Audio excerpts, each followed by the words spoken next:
But the big story this evening, 30,000 flat owners in Noida face uncertainty after a Supreme Court ruling which upheld the stay on construction as well as a ban on possession imposed by the National Green Tribunal on certain buildings. According to the National Green Tribunal, these buildings fall in the eco-sensitive zone within a 10-kilometer radius of the Okhla Bird Sanctuary. The National Green Tribunal has directed the Environment Ministry to identify the economic sensitive zones. This order by the Supreme Court is an interim one. Now the Environment Ministry and state governments will have to submit their proposal and frame guidelines. The UP government's proposal is to mark just 100 meters as an eco-sensitive zone. Builders are questioning why there is a distinction with these new projects. Joining us this evening is lawyer Abhimanyu Bhandari for more on this big news that we are tracking. Good evening, Mr. Bhandari. Some buyers are still confused about what this order essentially means. Does it only mean that those flats which are completed cannot be handed over just yet, or will the entire projects around that area be on hold now?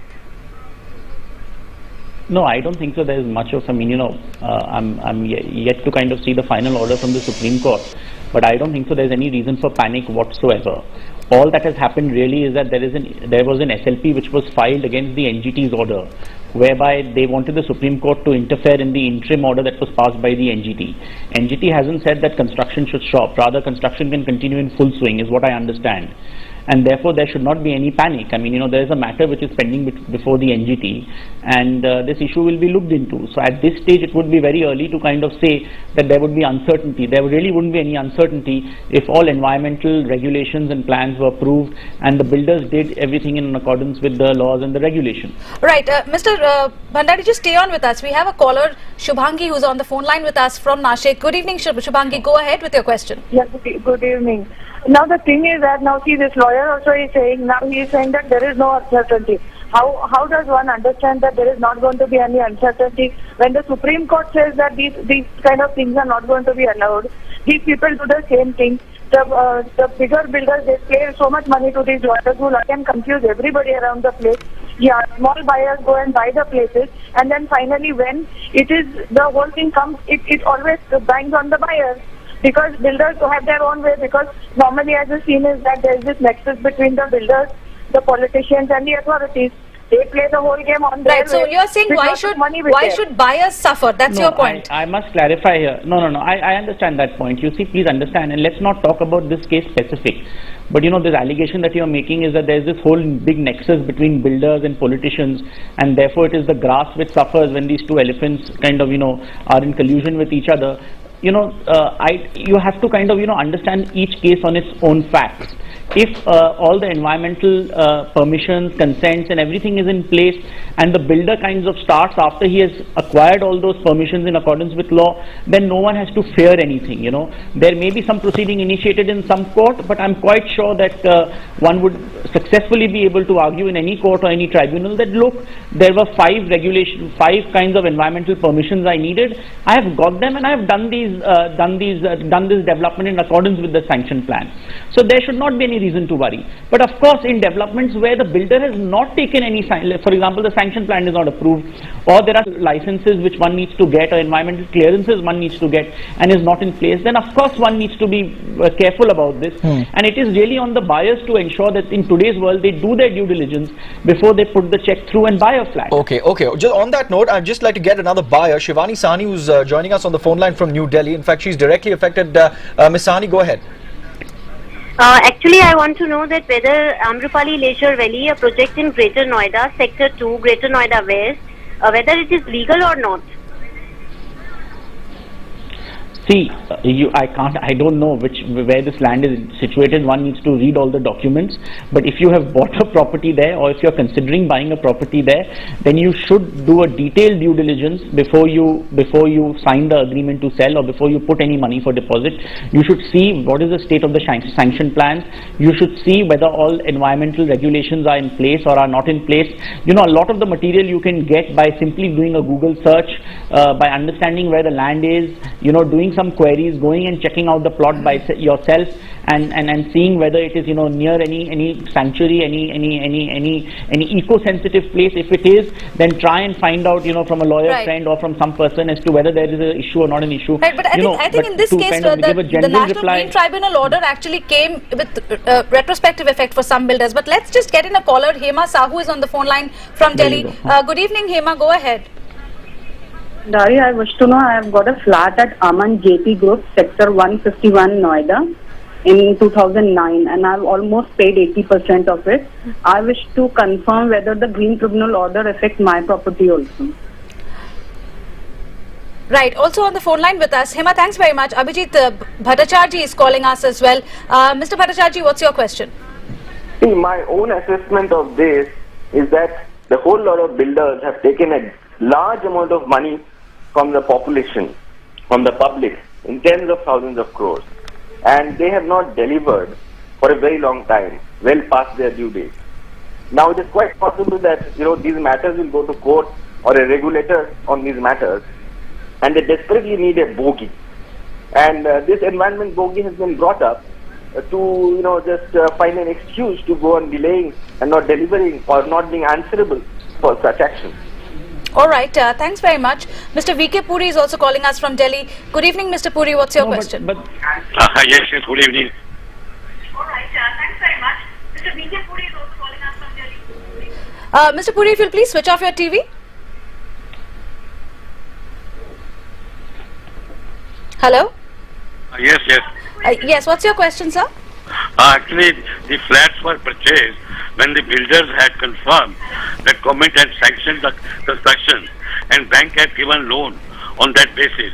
How can now government is not prepared to give clearance after for occupation? Right. Government issued sanction letter. Right, I think you have a And valid on- point. and on that Most of these basis, people who booked the flats, Mr. Bhandari, are people who've booked the flats, say 4 years or 5 years ago. Construction is still going on. The National Green Tribunal order that no construction should take place within a 10-kilometer radius of the Okla Bird Sanctuary has actually come much later. The construction started much ahead, and at that point the builders had permission to go ahead. So what happens now to those people who've invested their money? look, I understand that this is a serious problem. I understand that this is an issue which a lot of people are finding very difficult to fathom. But the proceedings in NGT are still pending. Just give it some time, let those proceedings finish. This is only an interim order. There is no final order from the NGT. This issue of bird sanctuary, I understand, and I'm not a lawyer in this matter. I haven't seen the files, but what I read, just like everybody, any of us, is that really this was not an issue from the very beginning, that the builders, many of the builders had got all clearances in place from a long time before. So therefore this is kind of come in as a surprise to everybody. So I'm quite sure that these builders will put in a good legal team to argue their case effectively and convince the NGT that there is no issue whatsoever and that all environmental clearances and permits were obtained and everything was done in accordance with law. Okay, So I don't think so that there should really be any kind of a panic at this stage. It is too early and too premature to kind of get so excited and say that what's going to happen to my investment. So that's reassuring to know, at least considering that this is an interim order, and I think that's something that we need to harp on as well. But on that note, I'd just like to bring in another caller calling in from Gurgaon, Mr. Anuj Mehta. Mr. Mehta, go ahead with your question, concern, suggestion. Go ahead. Yeah, my suggestion, this is uncalled and injustice for the end user, because when we approach the builder, they have shown us all the approvals are in place. So at this time, it is not called for. Okay, thanks very much, Mr. Mehta. Mr. Bhandari, I'd just like to come to that point as well. But there is a larger issue that needs to be addressed by the builders as well in this case, because these are questions that are valid questions coming in from concerned people who've put in their life savings.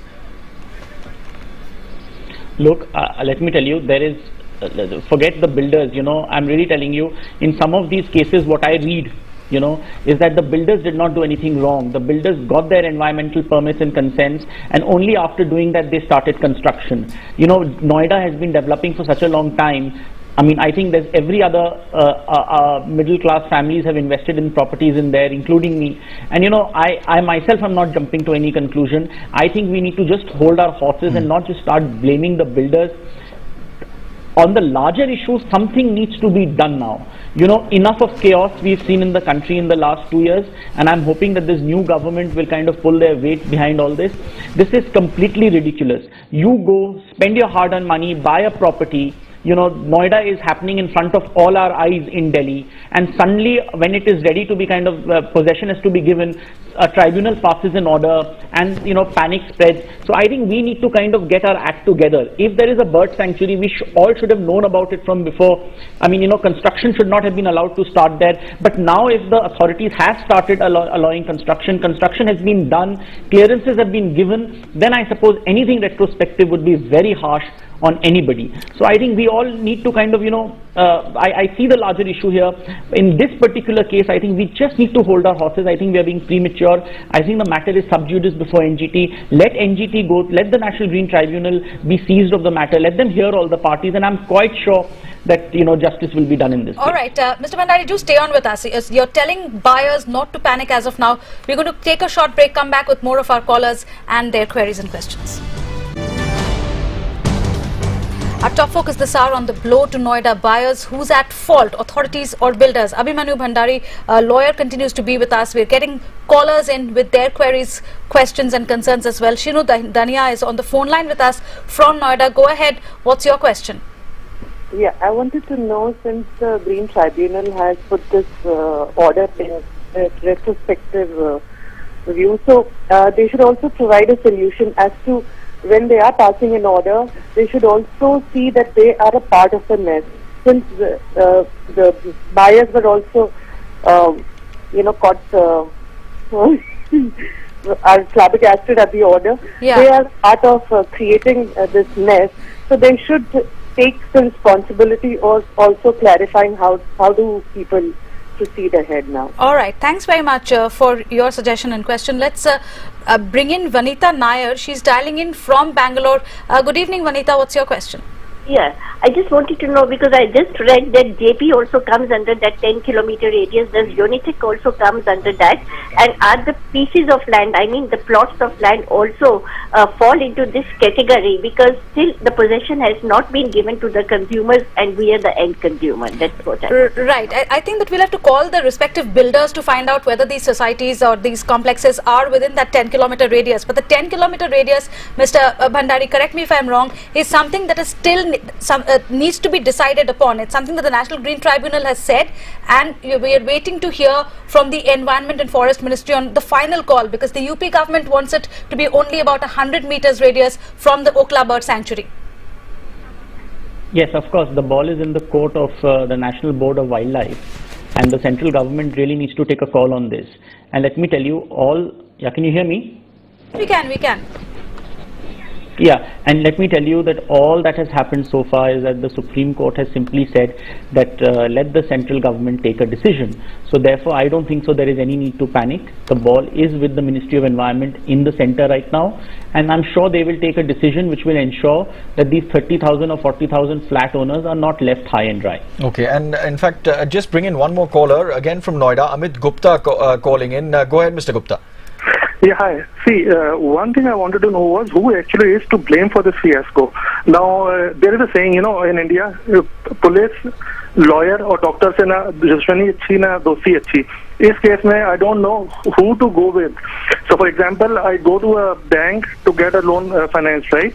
They charge me a fees for due diligence. After charging that fee, how can somebody come up and say, okay, this is the new rule, or, So, I mean, it's a total mess. Somebody needs to be where does the blame lie? That is what I want to know. I'm totally confused on that. Okay, Mr. Gupta. In fact, Mr. Bhandari, that's I think a repetition of another question. Right, go ahead. No, I think the Ministry of Environment, and in particular the National Board of Wildlife, should have kind of come out with the rules as to construction in and around an eco-sensitive zone, especially a bird sanctuary, much earlier. And this no clearance has come from them for a very long time, and I think that is the reason why why this mess. All right. And therefore, I think that now that the new government is in place, we just hope that the Minister of Environment acts swiftly, and the National Board of Wildlife kind of comes out with rules and then settles this issue for once and for all. All right. We have Mr. Gopalakrishna. He's joining us from Delhi this evening. Go ahead, Mr. Krishna. What's your question?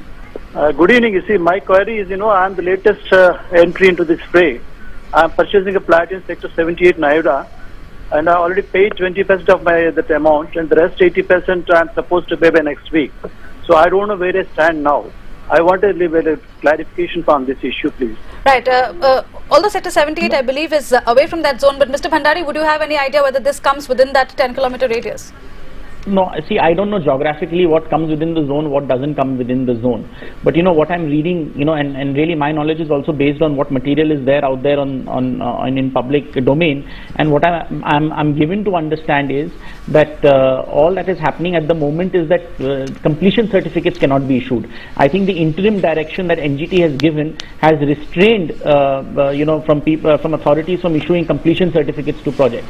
So really, if your flat is ready and you were going to get possession day after tomorrow, you will have to wait for some more time, and you're not going to get possession because there is now an interim injunction against that.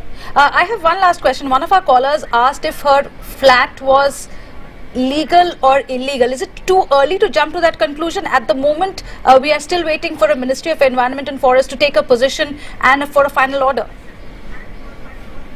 Yes, that's correct, and I think it is premature and it is too early to kind of say that, you know, what I have, that, you know, I was misled into buying a particular flat, or it is too early to say that, you know, what you've bought, the construction is completely illegal. I think just wait for some time, let Ministry of Environment get the act together, let this new government come out and tell us what would be the exact rules, let the National Board of Wildlife kind of give us some guidance on this issue, and I'm sure and I hope, frankly, that whatever clarification they give, they ensure and they keep in mind the prayers and the hopes of the 30,000 people who bought flats in this area. Right, we certainly hope so. Just as per the information available with us, Sector 74, 75, 76, 120 to 137 are some of the sectors that are affected by this order. We'll try and keep a tab on much more on this issue, that, of course, concerns people like us, really. Thanks very much, Mr. Bhandari, for taking us through some of those clarifications, and for all of those who tuned in this evening, thanks very much for your calls. Continue writing into us. We'll try and help in whatever way we can. Thanks for watching.